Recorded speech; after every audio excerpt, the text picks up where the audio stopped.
Shalom, Chuck Jaffe.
Day one was crazy. Stay tuned for more. We're going to be here all week.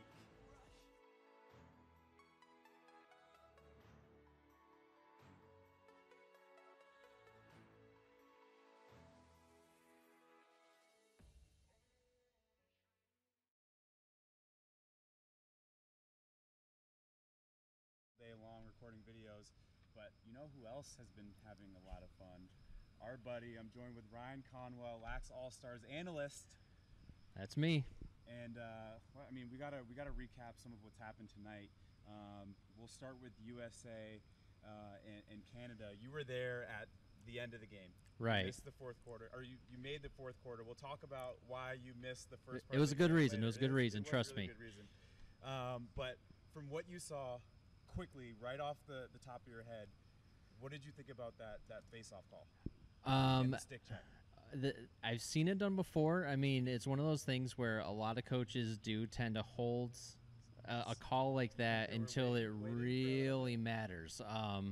And I mean, it's something to have in your pocket. Yeah, you keep it in your pocket. You don't use it right away when, I mean, how far were they down early on in that game? 4 or 5 goals, I think it was. 6-2, and then they had 2 goals in the second to right before halftime to make it 6-4, which kept Canada in the game. So a call like that early on in the game, yes, you could do it. You could get yourself a man up, but it's not going to do that much for you. Whereas in the final minute, give yourself the emotions aren't high at that point if you use it in the middle of the game, second quarter or third, right? Right, but you hold that until the final minute, and you're down by 1, and you can run your entire man up offense for multiple shots. I think they had 5-6 shots in that single possession right there. I mean that's why you hold on to that. And I think it was Coach Mearns that made the call. I mean, literally the goal was scored by Paul Rabel. Yep. They went up by 1 goal, and then right away he's running over to the ref like, stick check, stick check, stick check. And I mean, you could see, and it's happened before. Like, is this something? And I immediately thought that, and it's happened before in an MLL game. Like, is I mean, it's the same thing you run into, and I think the Canadian box background, the other similar rule is not so much the stick check, but when they call for the goalie pads to be checked, you know, that's another one of those things of, yeah, it kind of crosses a line, but at the same time, every coach I've ever talked to about having their own athlete stick checked and it becoming illegal, especially if it turns into like one of those 3-minute, you know, locked in type of penalties. Right. They aren't yelling at the player on the other team that was telling their coach. They're not that mad at the other coach. Yeah, they're annoyed by it, but they're also kind of upset at their player for putting them in that situation. Like, I mean, like, all of us that are players, we know it's our responsibility to know it. Guys on that team have seen him Greg Rillian get a stick check before and it be called on him and go the other way. The one thing that stood out to me in that moment was Jeff Snyder, when he came to the bench, saying, "We're going to check every single one. We're going to go through every single stick." Because face-off guys don't bring one stick to a game either. We're going to go through every single stick. Just you know, kind of a recap of the whole game. I mean, and you know, you've seen these two teams play before. Right. It was intense. And intensity is the best word to describe it, and that's what you expect out of this matchup every single time.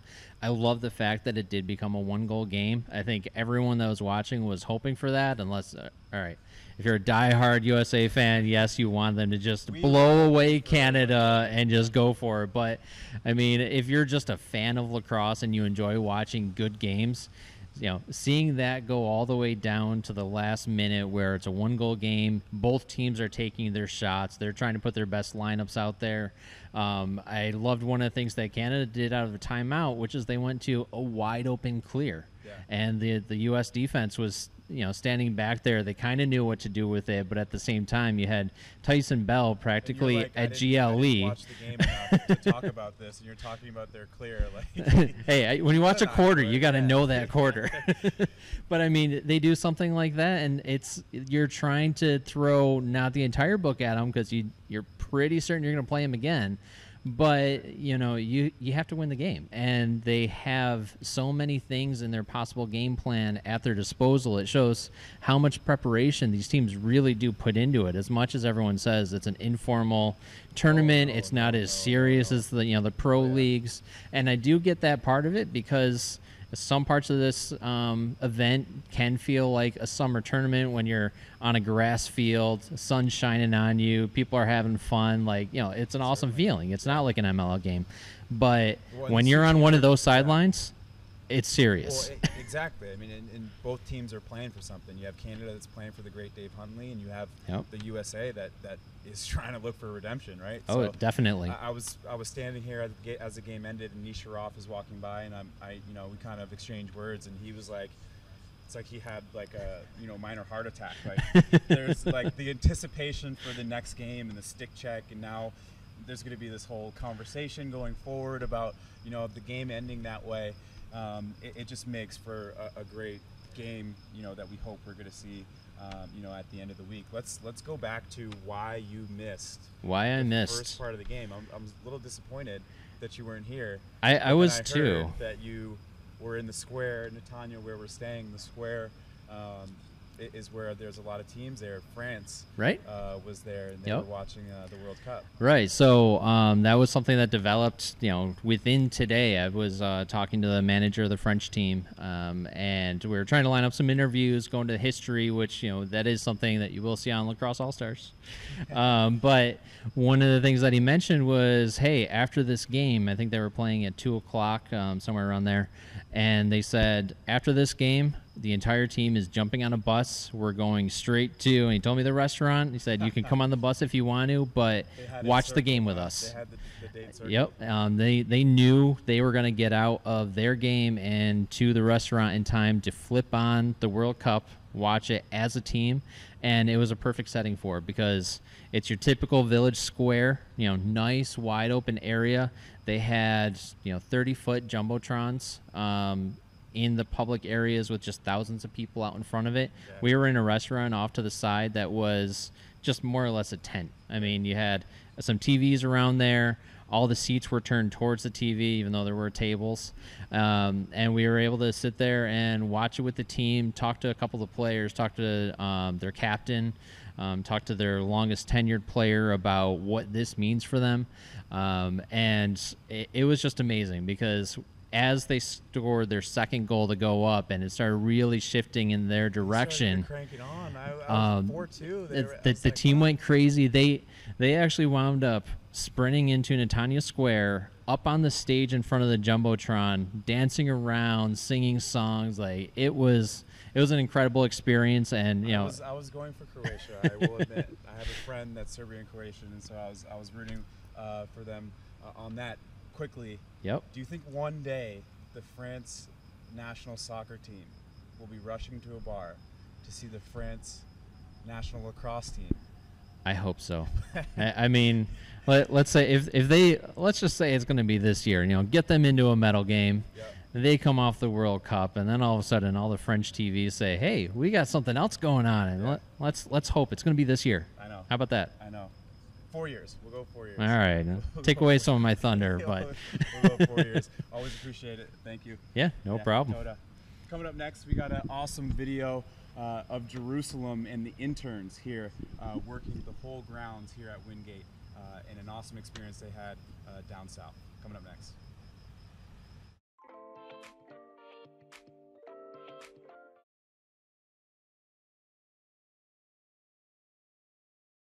We want to be together.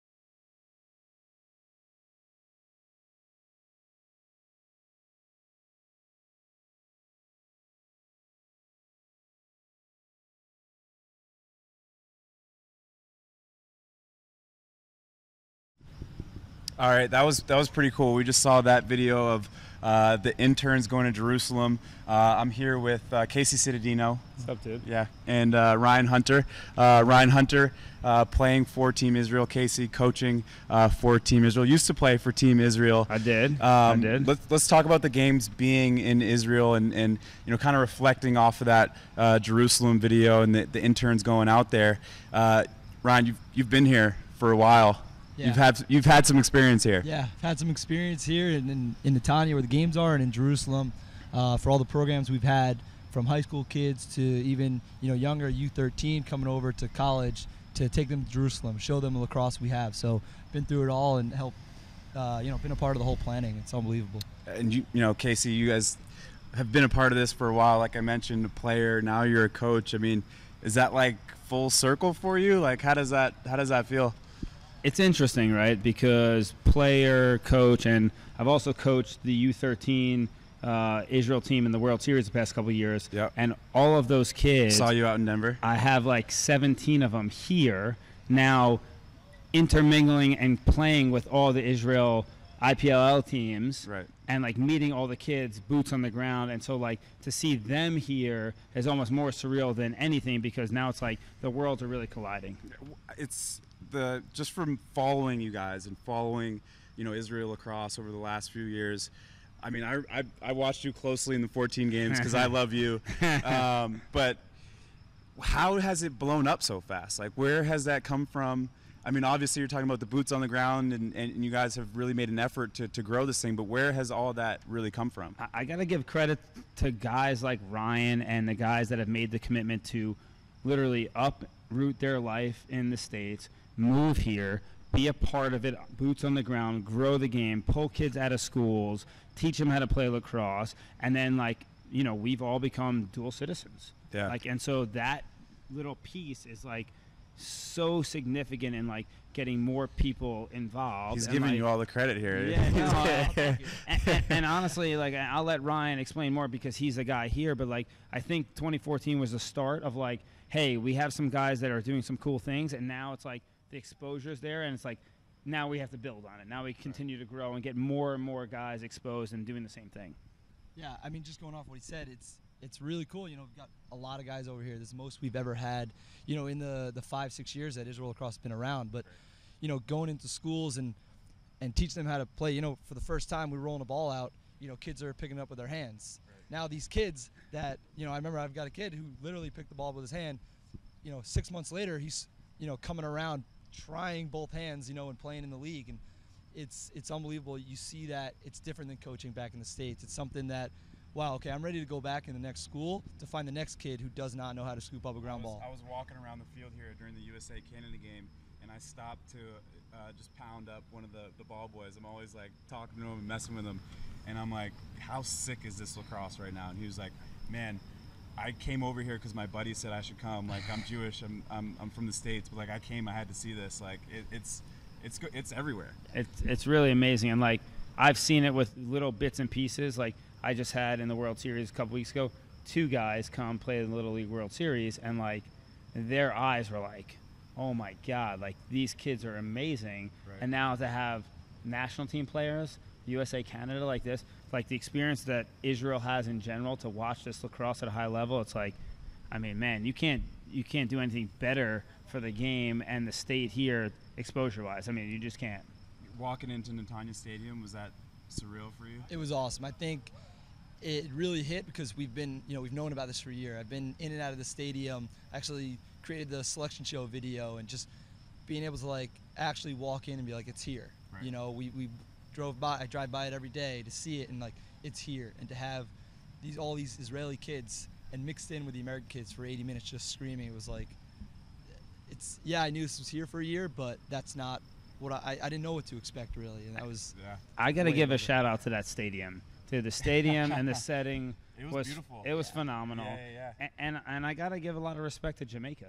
They came out and like our game was like, you know, it was a phenomenal game. Look, the USA Iroquois game, that first half was unbelievable lacrosse to watch. Right. And if you didn't get a chance to watch it at home, you got to find a way to watch it, right? It's ESPN Plus, Lax All Stars, ESPN. 100%. The coverage is out there. It's the top level of lacrosse you're gonna watch really anywhere. And we're doing live shows all week, right? So you guys will be here. You guys will come back. But USA Canada just happened. I mean, that is the level of intensity during that game is well, I got a question for you. Yeah. Okay. He said, I'm gonna flip the script here, because you've played with so many guys on both sides of the field, right? I did. I'm torn between the two. Right, like, and you have friends on both sides, and like, what'd you think of the level of play? It's absurd. It's absurd. I was just shocked for like the first 5 minutes. It was 1-0, but I mean, every check, every step, every like turn, every shot, every pass was just like perfect. I know. And it's. I mean, this is. I mean, this is lacrosse. The guy said it, or the announcer said it. The whole stands erupted. He goes, "I love this sport." I saw Kevin Understein throw a button wrap check and pick the ball perfectly, like, and I was just like, I mean, like, that doesn't happen, right? Yeah. I think we all come, to and want to watch USA. We all want to watch. Canada, Iroquois, Israel, but there's other teams out there, right? And there's other stories, other things that are going on during the games. Hungary, they have 14 players. Puerto Rico's got players. Puerto Rico is really contending. You have Luxembourg. They have a father-son combo, a 49-year-old and that's pretty cool. 16-year-old father-son combo on the team. And there's so many different stories that come out from this. For you guys, so far, I know it's not over yet, but do you have a favorite memory or kind of something that stands out to you that you remember? I mean, my favorite is going to go back to in the Netanya Stadium when Ori Bar David, 18-year-old Israeli, goes out on the field last night. And the crowd erupted. They were cheering his name, and to me, I'm not going to speak for him. That might be the best day of his life, but that made this whole entire year worth everything. Well, to now see little kids can see that and to build on that, like Ori Bar David scored 2 goals last night. He scored 2? Yeah, 2 goals. 2 goals. And the fans were like. They were wild. I Like- know he like- had one. I didn't know he Yeah, had he had two, a but that second. was- He that was had a crazy. second late in the game, Yeah. and I mean, he's blatantly said the first game against Jamaica, best day of his life, Yeah. and then last night That's basically gotta compete. he's like this is like another best day of my life. Yeah. It's like that's so cool. Yeah. To me, Yeah. it's like, being able to play is unbelievable, but it's more than just, continuing my career. It's representing all these kids that I coach, and to know that he's doing more than, he is one of those kids. I've coached, helped coach him, and now he's playing with us. It's like, it's so surreal that I'm able to experience this, and he's able to be the true Israeli lacrosse pioneer. Yeah. And I'm just it's a part of it. It's a special thing. I mean, a lot of firsts. Uganda's first win in pool play. So awesome to yeah, hear. that was awesome. Yeah. Those guys Did you are guys awesome. see the video of Uganda, Jamaica singing "One Love"? Bob Marley. No, You gotta I did see not. it.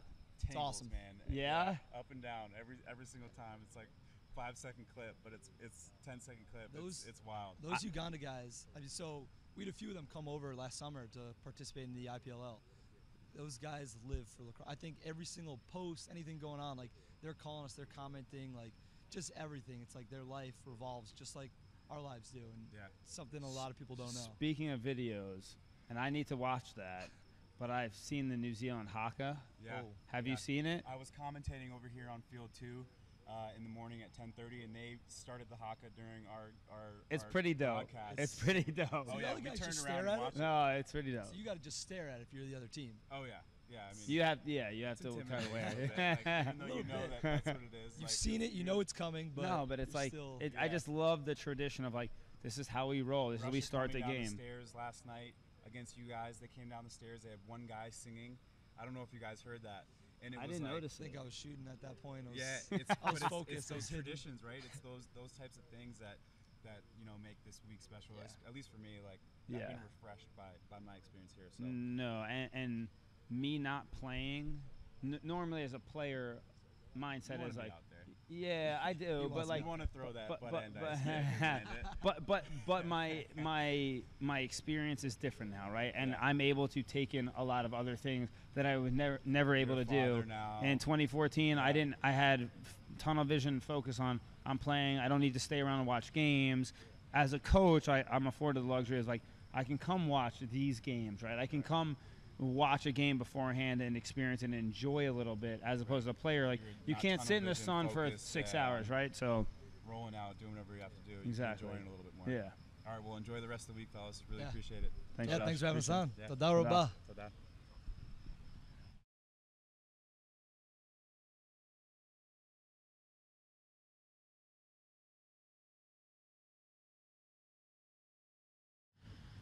Coming up next, we got Chuck Jaffe, and if you don't know Chuck, the man has stories for days. Looking forward to it next.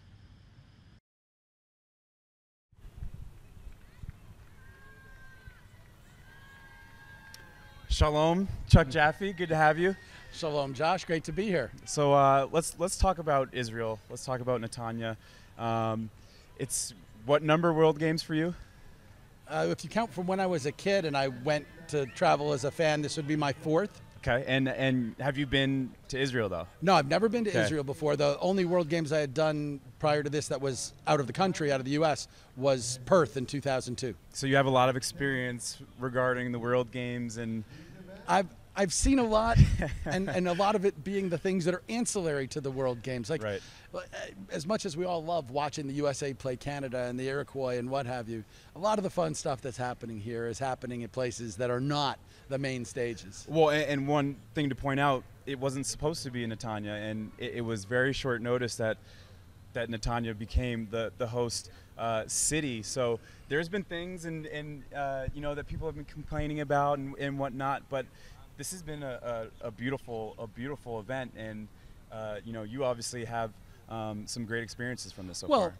We as broadcasters, because I'm here broadcasting, so everybody knows, like ESPN put out the announcement of, we're doing these 14 games, Right. and then there's a little thing below it, and all 156 games are broadcast. Yeah, I'm doing You're like one of those 25 guys. of those You're one of those guys. So we're very busy trying to give everybody the right kind of treatment. Yeah. And yes, there are definitely glitches. And it's hard to imagine there wouldn't be. They put this together in less than half the time that you'd put together a World Games, probably a quarter of the time when you consider that it's not like, oh, wait, one game's to the next and you don't start. You're starting well in advance. Well, and look at this. Like, look where we are. Like, look what we're doing. Well, and the alternative, and I am not knocking the state of Delaware. I have friends who live there, but it would have been Delaware. It would have been the U.S. basically bailing it out and putting it in Delaware at a facility, at a facility that is great if you're going to do a big lacrosse tournament for club teams. And there's nothing wrong with that. Like, you know, my daughter played club lacrosse. I've been to a lot of club facilities. They're fabulous places. This is different, and that's what's great about it. And you mentioned a lot of people, you know, liking to see USA and Canada and the Iroquois, but there's a lot of other great teams. I mean, I've been around, we've all been around to all these games, and just the personalities, the stories, the characters on these teams are pretty impressive, right? Well, there are. And the other side is the camaraderie. Yeah. Right? I was yesterday watching, Finland was playing Colombia. Okay. And the Danish team came out to support the Colombians, and they immediately got there and started heckling the Finns. They must have shared some beers or something, and now they're boys. Exactly, now they're boys, and they are heckling the Finns. And literally, not only did they do it, but then you watch after the game where even the losers are sort of celebrating the fact that they're here. Absolutely. But then they're coming off the field, and by the way, there to greet them were their families and the Danes to go good effort. Yeah. That's pretty cool. You know, today we had one, I was doing a game between Korea and Mexico, and there was a huge collision. And these guys are not speaking anything close to the same language, right? They're at least 2 languages apart, even the ones who, well, even on the same team, there's different languages. Exactly. So, the huge collision. Ball winds up going out of bounds, and the guy from Korea gets up, taps the other guy on the shoulder, and then they bump gloves, and the good hit, and we're going on. And you would expect it to be the opposite, because you think about, like, when you're playing a game, you're always out talking to the guys, and you know, part of the fun for people is often well, now you can't communicate. You're standing at the end of the field, you can't communicate, and yet we're sharing this love of lacrosse. We play as hard as we can, and we respect each other afterwards. It's very cool. It's been refreshing for me, and one of my favorite stories is, I didn't get to see it in person, but Stu, our guy, got a video of it, and it's a video of Team Jamaica and Team Uganda together singing One Love, Bob Marley. Just goosebumps all over my body. Well, and if you want to see a team that is a lot of fun, I've done 2 games, and I will do a third in a little while for Team Argentina. Okay. Now, you have to go get They like video. to have fun, I know that. Oh, you have to go get the video of them on the bus coming over as they are all singing, and I guarantee you Coach Stillman will give it up to you. But then watch, when they won their first game, the song and the whole team afterwards and the spirit that was involved, just amazing. I heard they shut down Tel Aviv that night. I wouldn't be surprised. I would not be surprised. And, you know, this is a team where they, and by the way, the Ugandans, like, encouraged us as broadcasters, no, be as familiar as you can. Call us by our nicknames, you know, whatever. Not that they're going to, not that anybody's necessarily going to remember who Rocky is or Penguino is or what have you, but they're trying to make sure that they're doing what they can for everybody. I think one of the more interesting things about the World Games and, you know, so many different nations coming together is the language barrier. And you mentioned it briefly, but, like, not only between teams, but, you know, within teams, like coaches, the Ugandan coaches all speaking English, but no one on the Ugandan team being able to speak English at all. Right. So there's, you know, 2 minutes left in the game, and they're up 1, you know, trying to get their first pool play win, and they have to keep it in the box. But they can't. The coaches are yelling and they're screaming, but, you know, they're coming out of the box. It's like, you know, that language barrier is there. Well, and if you go back to how things are set up and you think about the accomplishments here, it's not just a language barrier, right? Just to have your vendor village, where your vendor village requires every single person who's come here has brought their own currency. What would you say, 12 currencies you said? No, it's like 24 currencies. 24 currencies? Something like 24 currencies, because obviously a number of countries are on the Euro. So that's why we all have these bands, right? Yeah, like, those bands allow them to basically say, hey, we can handle you, whether you're dealing with Chinese currency or dollars, which again or euros, is impressive or what have to, you know, how much time there was to set up. And the other side is that, as frustrated as some people have been with those little bands, that they haven't worked 100% of the time, The fact is they've worked most of the time, and if you think about it, it's like, Right. wow, that's really impressive. Because otherwise, what would you have been doing? It would have been a I'm lot so of sweaty, conversions. and I've been, taking showers day in and day out, and this thing has made it through at least 15 showers. There you go, already, so and you've always gotten credit for your money, so Yeah. there you go.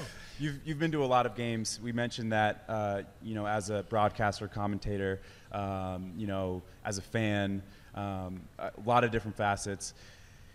This game so far, this championship so far, favorite moment? For me personally, in terms of what I broadcast, it's probably either the Argentinians after their win with that song. Okay. But in that game, they beat Hungary. And Hungary is an amazing story. Hungary is here with 16 players. So their initial roster had 17.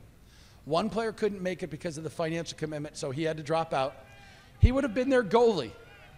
And another player joined the Merchant Marines. Position to have. Another player joined the Merchant Marines. So Jonathan Yen, who is their assistant coach, who, as he said, had both cleats halfway up the flagpole for retirement, comes out to play goalie. Yep. They are here with 16 players in this heat.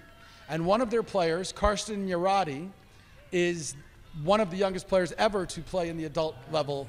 And when he scored against Argentina... There's a 14-year-old and a 49-year-old, I think. A 14-year-old technically, yeah, the 15-year-old is now 16. You have to be 16 to play here. 16. And Karsten is now 16. He plays Okay. for 3D New England, but his father owns winery in Hungary, and he has all the citizenship and everything else, and he's playing against grown men. Right. And when you score at that level against grown men, somebody might look at that game. If somebody goes and watches that game, and it's pretty fun, but it wasn't all that close, you might go, come on, really? Like, Argentina might lose to a good high school team, and they might. But that kid scored a goal in a world championship. It's amazing. You know, I'm 28. I've been playing for 18 years, and I've never had that opportunity. I've Right. never had that moment. He's always going to remember that. yeah, and he got to wear the colors of the country that he wanted to, of his Yeah. choice. And, that's absolutely one of those things that you can't take it away. And that, to me, is a lot of what's special here, is the idea that these guys, I did Korea and Mexico this morning. And I know that this is where, this point right now for people is where some of the teams that are bad Right. start to have their fun. Because they went through the qualifying round where you get your butt kicked. Right. And now it's time for them to go off and have a good time. And Mexico lost this morning. And their players were pretty devastated. Yeah. They were. And at the same time, to just get a chance to talk to the parents of Will Gormley, who's a New England, he goes to Hotchkiss School, plays for Mexico, completely bilingual, gave up a lot of his summer club stuff, which is where you get recruited, right? To go down to Mexico training camp, and who is hoping someday that maybe he'll be spreading the game down there. It shows how much it means to the players, right? Exactly. And they're willing to give up those things to be here. And certainly there's going to be a lot more stories, a lot more things coming out of the championships here, and I really appreciate your time. Yeah, all I can tell you is it's not just because guys like me are working on those other games. Go find them. There's great stories in every one of those games. I did Russia-Luxembourg this morning, and that was a pretty interesting one. Father-son. Yeah, father-son. On Father-son, yeah. Really cool. So always interesting. Josh, thanks so much for having me. Yeah, appreciate it. Toda.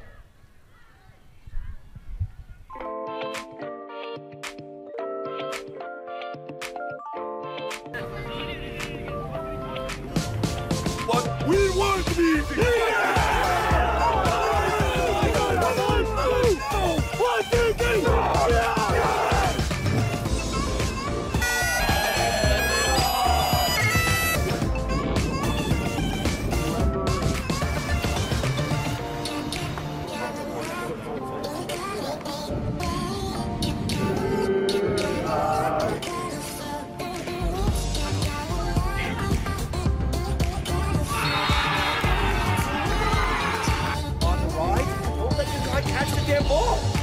Yeah, shut them off. It's just that simple. Shut them off. I'd rather a fast fucking break and us making them die all game than you guys gotta get the clear.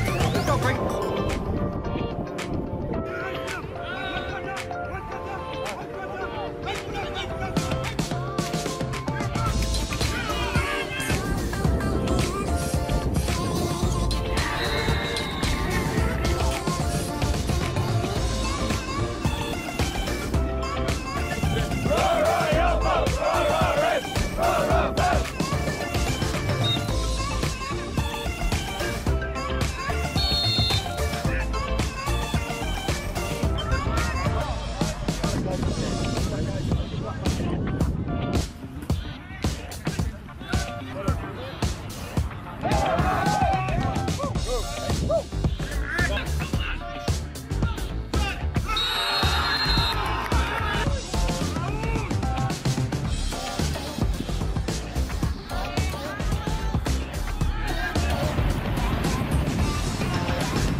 just another incredible day here at Netanya, at Wax All-Stars Studio.